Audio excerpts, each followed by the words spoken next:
ನಮಸ್ತೆ ಎಲ್ಲರಿಗೂ, ನಾನು ನಿಮ್ಮ ರತ್ನ. ಇವತ್ತು ನಾನು ನಿಮಗೆ ಪ್ರಾನ್ಸ್ ಪೆಪ್ಪರ್ ಫ್ರೈ ಹೇಗೆ ಮಾಡೋದು ಅಂತ ತೋರಿಸ್ಕೊಡ್ತೀನಿ. ತುಂಬ ಈಸಿ, ಬೇಗನೆ ಆಗಿಬಿಡುತ್ತೆ ಮತ್ತು ಟೇಸ್ಟಿಯಾಗಿರುತ್ತೆ. ಈಗ ನಾನು 1 kg ಪ್ರಾನ್ಸ್ ತೊಗೊಂಡಿದ್ದೀನಿ. ಈಗ ಇದಕ್ಕೆ 1 ಸ್ಪೂನಷ್ಟು ಉಪ್ಪು ಮತ್ತು ಅರಿಶಿನ ಹಾಕ್ಕೊಂಡು ಕಲಸಿಟ್ಬಿಡೋಣ. ಮತ್ತು ಈಗ ಏನೇನು ತೊಗೊಂಡಿದ್ದೀನಿ ನೋಡಿ. ಧನಿಯಾ 1 spoon, pepper 1/4 spoon. Pepper fry ಅಂದರೆ ಸ್ವಲ್ಪ ಪೆಪ್ಪರ್ ಮುಂದೆ ಇಟ್ಟಿರೋಣ. 1 ಸ್ಪೂನ್ ಜೀರಿಗೆ ಮತ್ತು ಸೋಂಪು, 3 ಈರುಳ್ಳಿ ನೋಡಿ ಹಿಂಗೆ ಸಣ್ಣಗೆ ಹೆಚ್ಚಿಟ್ಕೊಂಡಿದ್ದೀನಿ, 5 ಹಸಿಮೆಣ್ಸಿನ್ಕಾಯಿ, ಕರಿಬೇವಿನ ಸೊಪ್ಪು, ಸೋಯಾ ಸಾಸ್. ಈಗ ಹೇಗೆ ಮಾಡೋದು ನೋಡ್ಕೊಳ್ಳೋಣ. ನಾನು ಅರಿಶಿನ ಮತ್ತು ಉಪ್ಪು ಹಾಕ್ಕೊಂಡು ಕಲಸಿಟ್ಕೊಂಡಿದ್ದೀನಿ. 10 ನಿಮಿಷ ಇದು ಮ್ಯಾರಿನೇಟ್ ಆಗಲಿ, ಆಮೇಲೆ ಹೇಗೆ ಕುಕ್ ಮಾಡೋದು ಅಂತ ತೋರಿಸ್ತೀನಿ. ಬಾಣಲಿ ಇಟ್ಕೊಂಡಿದ್ದೀನಿ, ಸ್ವಲ್ಪ ಎಣ್ಣೆ ಹಾಕ್ಕೊಳ್ಳೋಣ. 4 ಸ್ಪೂನಷ್ಟು ಮ್ಯಾರಿನೇಟ್ ಮಾಡ್ಕೊಂಡಿರೋ ಪ್ರಾನ್ಸ್ ಹಾಕ್ಕೊಂಡು ಇದನ್ನು ಸ್ವಲ್ಪ ಕುಕ್ ಮಾಡೋಣ. ನೀರು ಹಾಕೋಕ್ಕೆ ಇಡ್ಬೇಡಿ, ನೀರು ಹಾಕೋದು ಬೇಡ. 5-10 ನಿಮಿಷ ಇದರಲ್ಲೇ ಕುಕ್ ಮಾಡಲಿ. ಇದೇ ನೀರು ಬಿಟ್ಕೊಳ್ಳುತ್ತೆ, ಈ ರೀತಿ ನೀರು ಬಿಟ್ಕೊಳ್ಳುತ್ತೆ. ಇದು ಸ್ವಲ್ಪ ಡ್ರೈ ಆಗೋವರೆಗೂ ನೀರೆಲ್ಲ ಇದನ್ನು ಇದರಲ್ಲೇ ಕುಕ್ ಮಾಡೋಣ.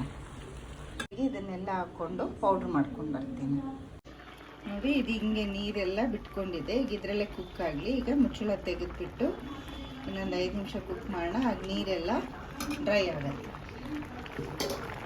ನೋಡಿ. ಈಗ ನೀರೆಲ್ಲ ಡ್ರೈ ಆಗಿದೆ. ಈಗ ಇದನ್ನು ಪ್ಲೇಟಿಗೆ ತಗೊಳ್ಳೋಣ. ಈಗ ನಾನು ಪ್ರಾನ್ಸ್ನೆಲ್ಲ ಒಂದು ಬಕೆಟ್ ತೊಗೊಂಡಿದ್ದೀನಿ. ಈಗ ಅದೇ ಬಾಣಲಿಗೆ ಎಣ್ಣೆ ಹಾಕ್ಕೊಳ್ಳೋಣ. 4 ಸ್ಪೂನಷ್ಟು ಎಣ್ಣೆ ಹಾಕಿದ್ದೀನಿ. ನಾವೀಗ ಕಟ್ ಮಾಡಿರೋ ಈರುಳ್ಳಿ ಹಾಕ್ಕೊಳ್ಳೋಣ. ಈರುಳ್ಳಿನ ಸ್ವಲ್ಪ ಫ್ರೈ ಮಾಡ್ಕೊಳ್ಳೋಣ. ಈರುಳ್ಳಿ ಈಗ ಗೋಲ್ಡನ್ ಫ್ರೈ ಆದಮೇಲೆ 1 ಸ್ಪೂನ್ ಜಿಂಜರ್ ಗಾರ್ಲಿಕ್ ಪೇಸ್ಟ್ ಹಾಕ್ಕೊಳ್ಳಿ. ಮತ್ತು ಇದನ್ನು ಫ್ರೈ ಮಾಡ್ಕೊಳ್ಳೋಣ, ಹಸಿ ವಾಸನೆ ಹೋಗೋವರೆಗೂ.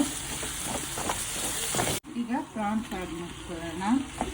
ಮತ್ತು ಹಸಿಮೆಣಸಿನ್ಕಾಯಿ, ಕರಿಬೇವು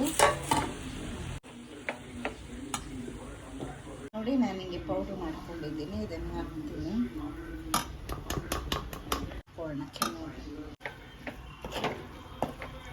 ನೋಡಿ. ನಾನು ಈಗ ಮಿಕ್ಸ್ ಮಾಡ್ಕೊಂಡಿದ್ದೀನಿ. ಹಾಗೆ ನಾವು ಮ್ಯಾರಿನೇಟ್ ಮಾಡಬೇಕಾದ್ರೆ 1/2 ಸ್ಪೂನಷ್ಟು ಉಪ್ಪು ಹಾಕ್ಕೊಂಡಿದ್ದೆ. ಈಗಿನ ಸ್ವಲ್ಪ ಉಪ್ಪು ಹಾಕ್ಕೊಳ್ಳೋಣ. ಮತ್ತು ಮಿಕ್ಸ್ ಮಾಡಿ ಮುಚ್ಚಿಬಿಟ್ಟು ಒಂದು 5 ನಿಮಿಷ ಇದು ಇದ್ರ ಜೊತೆ ಕುಕ್ ಆಗಬೇಕು. ಈಗ 1 ಸ್ಪೂನಷ್ಟು ಸೋಯಾ ಸಾಸ್ ಹಾಕ್ಕೊಳ್ಳೋಣ. ಚೆನ್ನಾಗಿ ಇದನ್ನು ಮಿಕ್ಸ್ ಮಾಡ್ಕೊಳ್ಳಿ ನೋಡಿ. ಈಗ ಹೇಗೆ ಕಲರ್ ಚೇಂಜ್ ಆಗಿದೆ. ಇನ್ನೊಂದು 2 ನಿಮಿಷ ಕುಕ್ ಆಗಿ ಚೆನ್ನಾಗಿ ಕುಕ್ ಆಗಿದೆ. ಈಗ ಕೊತ್ತಂಬರಿ ಸೊಪ್ಪು ಹಾಕ್ಕೊಂಡ್ಬಿಡೋಣ. ಈಗ ನಿಮ್ಮ ಪ್ರಾನ್ಸ್ ಪೆಪ್ಪರ್ ಫ್ರೈ ರೆಡಿ. ದಾಲ್ ರೈಸ್ ಜೊತೆ, ರಸಮ್ ರೈಸ್ ಜೊತೆ ತುಂಬ ಚೆನ್ನಾಗಿರುತ್ತೆ. ಸೈಡ್ ಡಿಶ್ ಆಗಿ ಸ್ಟಾರ್ಟರ್ಸ್ಗೂ ಚೆನ್ನಾಗಿರುತ್ತೆ. ನೀವು ಒಂದ್ಸಲ ಟ್ರೈ ಮಾಡಿ ನೋಡಿ.